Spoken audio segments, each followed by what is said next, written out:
J'ai une petite surprise pour vous. Vous n'avez que des surprises, là. Celle-là, je pense que ça va être une surprise. Ah, oh là. Alors, dans cette émission, je demande à une psychologue clinicienne d'analyser les yeux de notre invité. D'accord. Parce que souvent, nos invités sont habitués à être filmés au cinéma, etc. Mais on s'intéresse parfois trop peu à leur intimité. Donc, ça a commencé avec la comédienne Mathilde Amé, mais il y a eu aussi Eva Ionesco, des hommes, des femmes, etc. Est-ce que vous voulez écouter le regard que Anne Bounex, c'est son nom, qui est clinicienne également, fait de vos yeux, Tania? D'accord. Voilà un regard lumineux et étrange. Lumineux car les iris sont étincelants, mais étrange car on ressent un contraste avec quelque chose de plus obscur, un mélange d'extériorité ample et une intériorité magmatique. On pense à ces lumières solaires dans des jardins sombres la nuit.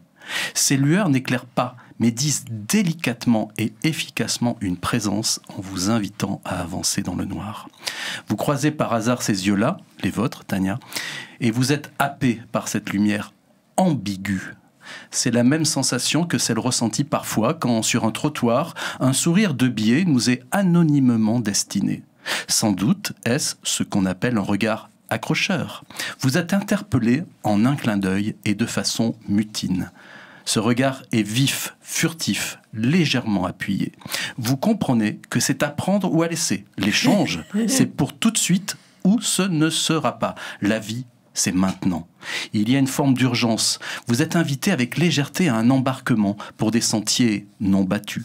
On ressent la puissance du désir, de l'élan. Vous partagez ce regard et vous êtes pris dans une connivence à plein regard, comme on dit, à pleine main. Il y a de l'audace et de la générosité à saisir et à échanger. Ça, c'est le côté lumineux de l'extériorité. Ces yeux au bleu des saphirs de Ceylan ont beaucoup vu, et vous le devinez. Ils ont posé tous les regards et ont posé toutes les questions. La réponse, elle, n'est jamais advenue.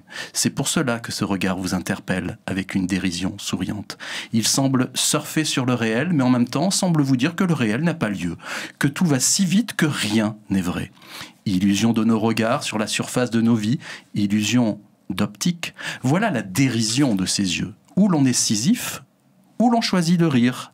Nos existences se baladent sur des sables mouvants. Il faut avancer, comme dans le noir, un pied après l'autre, pour ne pas s'enfoncer. Nous reste juste à être légers, mutins, pour poursuivre l'élan, quels que soient les fonds abyssaux. Ça, c'est le côté sombre de l'intériorité.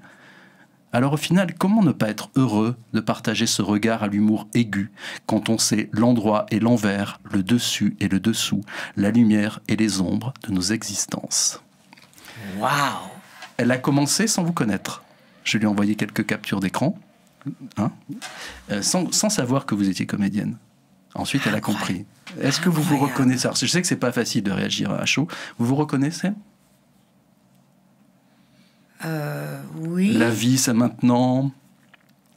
Oui. Je trouve ça très beau ce qu'elle a dit, mais c'est très envahissant, ça. Je veux dire que bon, personne m'a jamais parlé comme ça.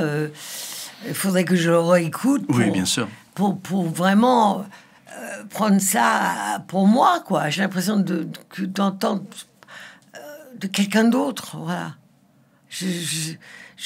Enfin, bon, c'est trop important, quoi. Enfin, c'est trop, quoi. C'est trop, voilà.